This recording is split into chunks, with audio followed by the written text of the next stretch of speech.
17 ফেব্ৰুৱাৰী 2026 মঙ্গলবাৰ এদিনাখনেই বছৰৰ প্ৰথমটো সূৰ্যগ্ৰহণ হ'বলৈ গৈ আছে। এক ভয়ংকৰ এক মহা সূৰ্যগ্ৰহণ হ'বলৈ গৈ আছে।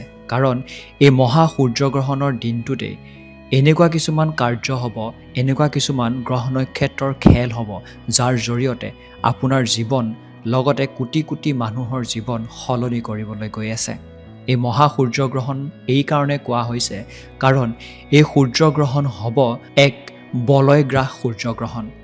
বলয়গ্ৰাস সূৰ্যগ্ৰহণ এই কাৰণে কোৱা হয় কাৰণ যেতিয়া চন্দ্ৰই সূৰ্যক সম্পূৰ্ণৰূপে ঢাকি পেলাব নোৱাৰে আৰু সূৰ্যৰ চাৰিওফালে এক পোহৰৰ উজ্জ্বল আঙঠিৰ দৰে দেখা পোৱা যায়, তেতিয়া বলয়গ্ৰাস সূৰ্যগ্ৰহণ বা ৰিং অফ ফায়াৰ বুলি কোৱা হয়।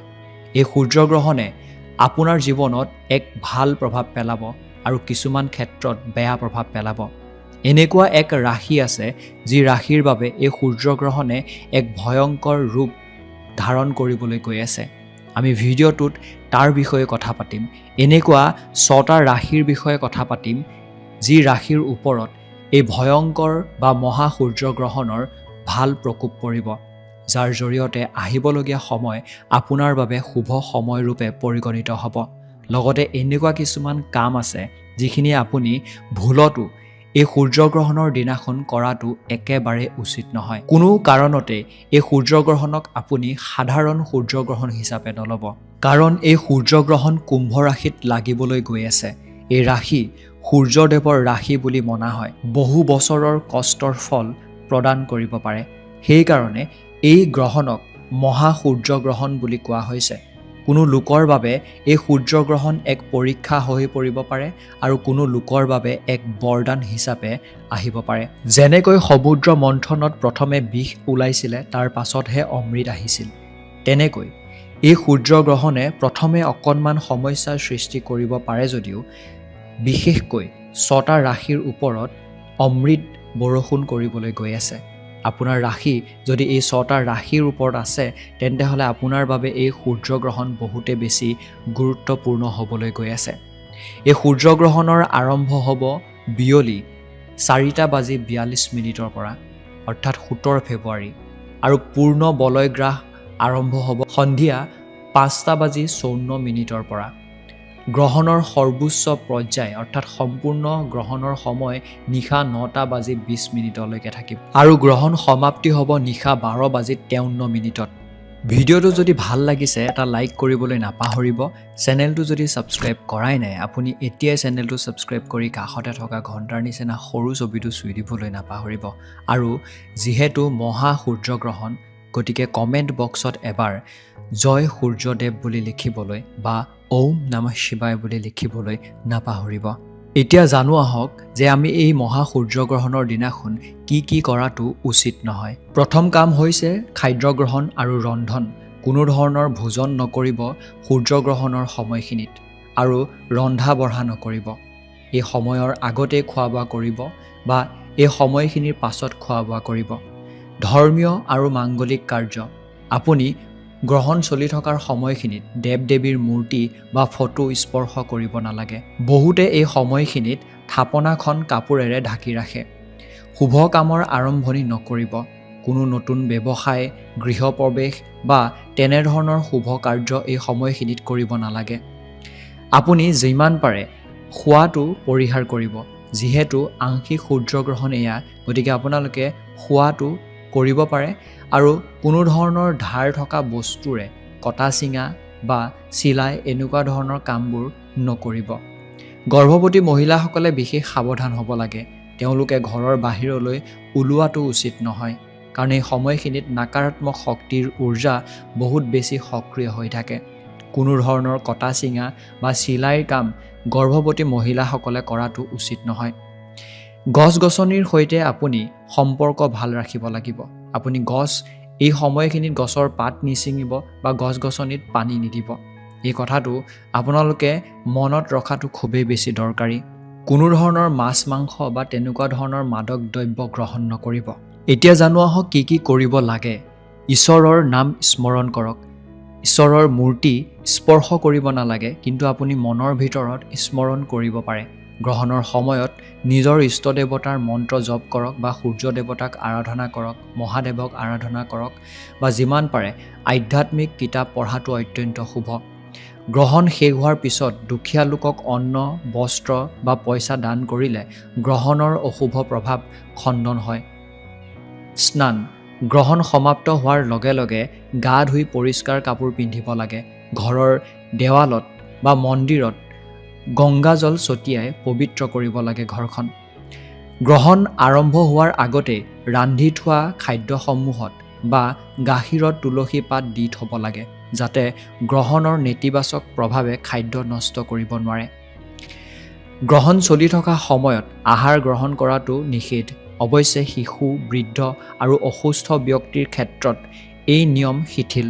এটা কথা মনত ৰাখিব, এই সূৰ্যগ্ৰহণ আংশিক সূৰ্যগ্ৰহণ, অৰ্থাৎ এই সূৰ্যগ্ৰহণৰ সময় যিহেতু ৰাতি, গতিকে ইয়াৰ দৃশ্যমান আমাৰ ভাৰতবৰ্ষত নহয়, কিন্তু ভাৰতবৰ্ষত নহ'লেও ইয়াৰ প্ৰভাৱ আপোনাৰ ৰাশি বা আপোনাৰ ওপৰত পৰিব।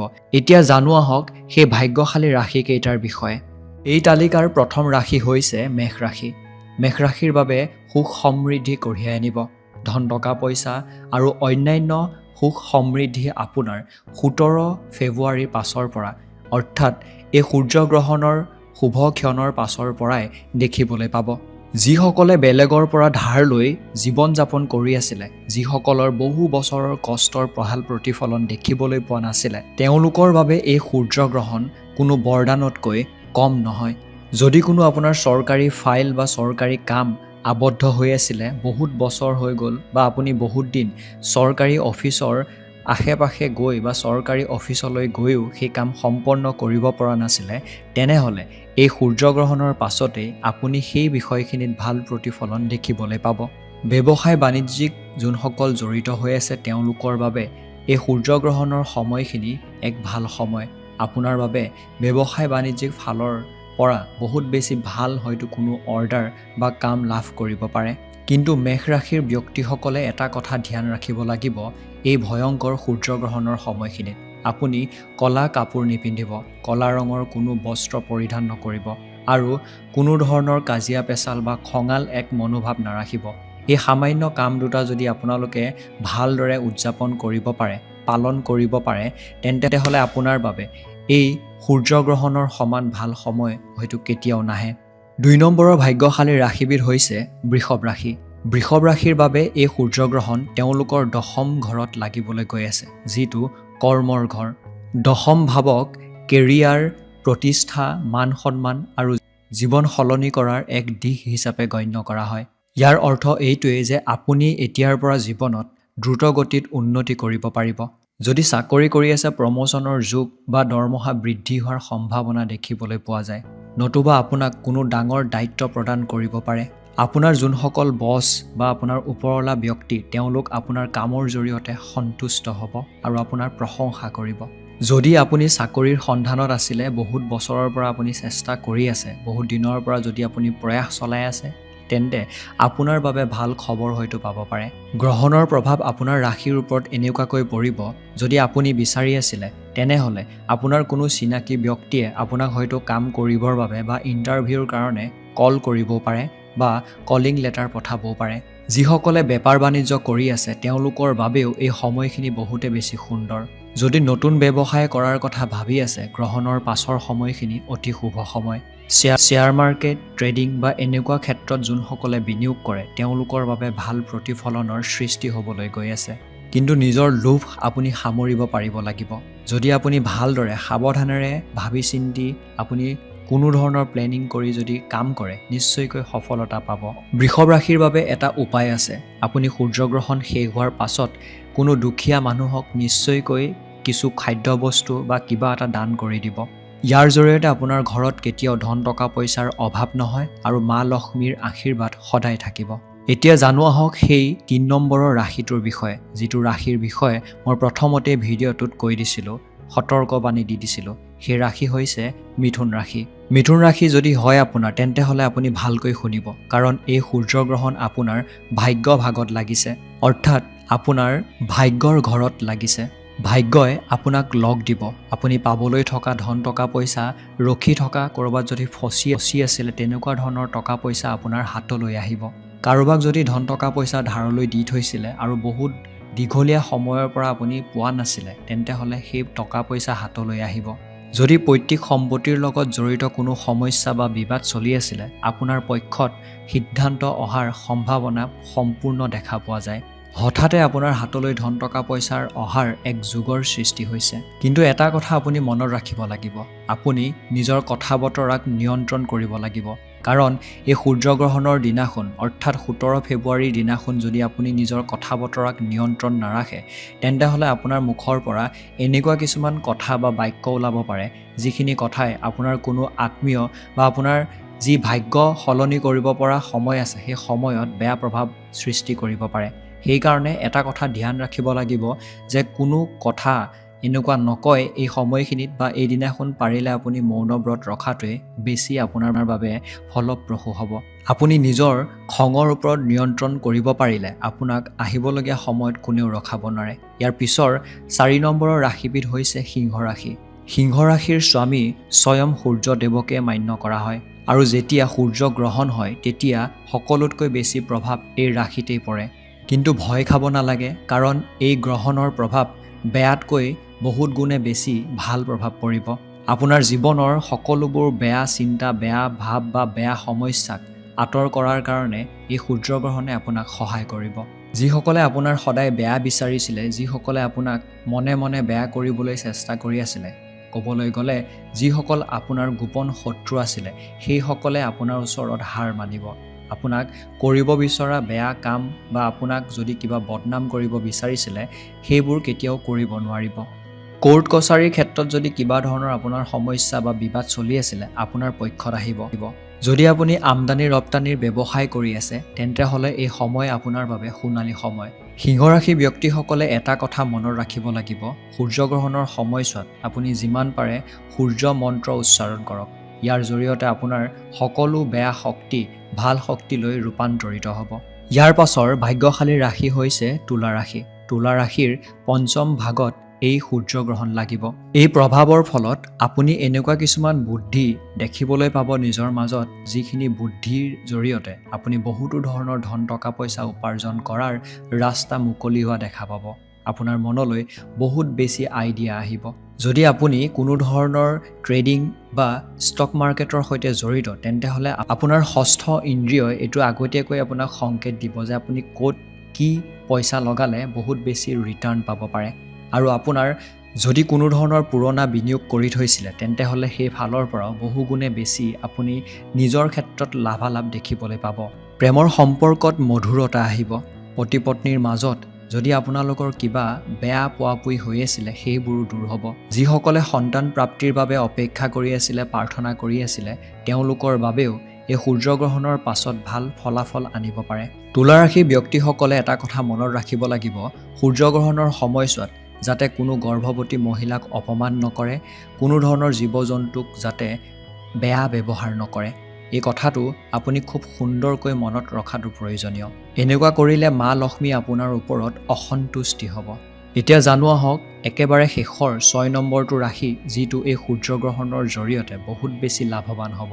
সেই ৰাশি হৈছে কুম্ভ ৰাশি। কাৰণ এই সূৰ্যগ্ৰহণ আপোনাৰ ৰাশিতে লাগিবলৈ গৈ আছে। আপোনাৰ ঘৰতেই সূৰ্য আৰু শনিৰ এক মিলন হৈছে। এইটো এক ৰাজযোগৰ সৃষ্টি হৈছে। আপোনাৰ ব্যক্তিত্বত এক অদ্ভুত আকৰ্ষণ অহা দেখিবলৈ পাব। মানুহ আপোনাৰ প্ৰতি আকৰ্ষিত হ'ব। আপোনাৰ কথা, আপোনাৰ ব্যৱহাৰে মানুহক সোনকালে মোহিব পাৰিব। সমাজত আপোনাৰ মান সন্মান বৃদ্ধি হ'ব। আপোনাৰ কথা বতৰা, আপোনাৰ উপদেশক মানুহে মহত্ব দিব। চাকৰি, ব্যৱসায়, বিনিয়োগ সকলো ক্ষেত্ৰতে আপুনি এক প্ৰকাৰৰ ভাল লাভালাভ দেখিবলৈ পাব। বৰষুণৰ দৰে ক'বলৈ গ'লে এক প্ৰকাৰে আপোনাৰ হাতলৈ ধন টকা পইচা অহাৰ ৰাস্তা দেখিবলৈ পাব। যদি আপুনি কোনো ধৰণৰ নতুন কাম আৰম্ভ কৰিব বিচাৰিছে 17 ফেব্ৰুৱাৰীৰ পাছৰ সময়খিনি আপোনাৰ বাবে অত্যন্ত শুভ সময়। আপুনি আৰম্ভ কৰিব পাৰে।